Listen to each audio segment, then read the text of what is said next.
Well, as far as the source of funding is concerned, that's still not very clear, and that is the reason why we are seeing several of these Hurriyat leaders already were in custody. They are being questioned about the Benami properties that they have. You have a Shabir Shah who's already under the Enforcement Directorate scanner, and we're given to understand he too is now being questioned about the properties he has, because remember, not just in the valley, we're given to understand that he's got properties in the UK, US, and more importantly, what also comes out is the clear business interest. Let me take you through what Naeem Khan, the person who's now under the custody of the National Investigating Agency. And it's interesting to note, Parikshit, we are given to understand that he was actually running an illegal mining quarry, that too in Baramulla, something that was actually stopped by the government. But illegal mining quarry, that's huge, Shravan, yeah.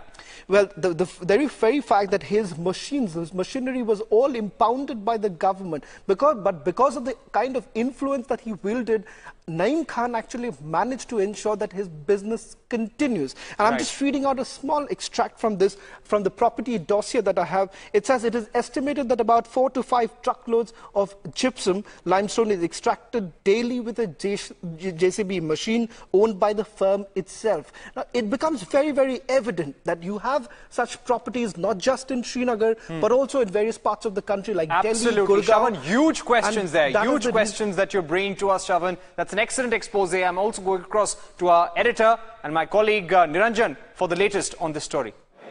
Yeah, I'm just going to take you through what Shravan has been bringing us. In fact, I have the documents with me, the documents that you've been able to access. And the Hurriyat properties is something that you've accessed last week.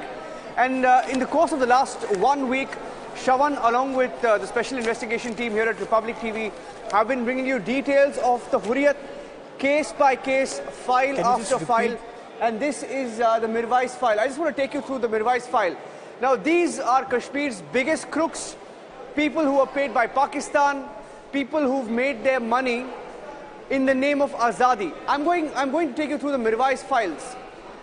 Here's what Mr. Mirwais Umar Farooq, who fights for so-called Azadi, has been buying in the name of Azadi. 2 residential buildings, 8 to 10 canals of land, 1 double-storied office, and I'm going to mark out each of these properties that this man owns.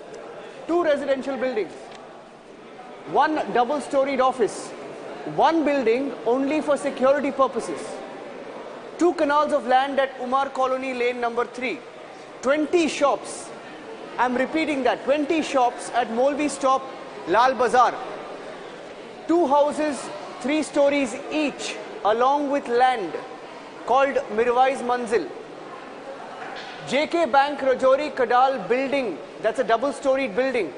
I mean, just look at the kind of properties that Mirwais Umar Farooq has been, accumulating over the years. So-called separatist fighting for the cause of Kashmir, looting Kashmiris, making assets, making properties in his name, while pretending to fight for the cause of Kashmir. I'm repeating that, 2 residential buildings, 1 double-story building, 1 building only for security purposes, 2 canals of land at Umar Colony Lane, 20 shops at Lal Bazar, 2 houses, 3 stories each, along with land, called Mirwais Manzil. He owns a bank building, which is a double-storied building. He owns a shopping complex, a double-storied shopping complex at Rajouri Kadal. This man has invested money in Dubai. He lives in a big compound, and his maternal uncles also live in the same compound. His sister lives in Sora. These are some of the details emerging. He's acquired a lot of Benami property in the name of his maternal uncle, sister, and in-laws. Deputy SP Fahim, working in his security, facilitates many things for him. So the NIA has also detailed how the Benami transactions take place. His own security detail, buying assets for him. An inspector who was earlier in his security has been kept by him as his private secretary after his retirement. Why? Because they have been helping him get all of this money, stash it up. Over the years, Benami properties have been accumulated. All SPOs with him are virtually like his workers. So he's been not just encouraging violence against the police. This hypocrite uses police who've been protecting him over the years to work for him privately. Now, this is the Hurriyat dossier with Republic TV, and part by part we will expose the Hurriyat. This is Mirwais Umar Farooq, someone who claims to fight for the Kashmiri cause. 2 properties is what this man owns at Delhi. 2nd and 3rd floor, G26 Kalkaji, New Delhi. Second floor of the said property in the name of Zarina Bhatt, wife of Amin Bhatt, and the third floor in the name of Mehbooba Begum, the mother of Mirwais. Both properties are physically possessed by Mirwais. I mean, shocking details are emerging. Let's go right on top to give you a view of the 10 to 15 properties that Mirwais himself owns. One double-storied office in Srinagar, one building only for security purpose, 2 canals of land in one colony, 8 to 10 canals of land with 2 residential buildings in another part of Kashmir, 2 houses with 3 stories each with land. He owns a bank building, he owns a shopping complex, double-story. He's invested money in Dubai, and he's got 20 shops at Lal Bazaar. I mean, I don't know where this money is coming from. We've been able to successfully prove, and Shravan has been able to successfully prove over the last couple of months, that most of this money was funneled through Pakistan. But I think the biggest eye-opener for everyone watching this is that these crooks have been making money for themselves in the name of their family members over the last couple of years, couple of decades in fact. Hurriyat has looted Kashmir, and this is proof of that. Back to you, Shravan. Well, it just doesn't end there. You have another person called Yasin Malik, and the kind of details that is there in the property dossier, it's just going to shock you.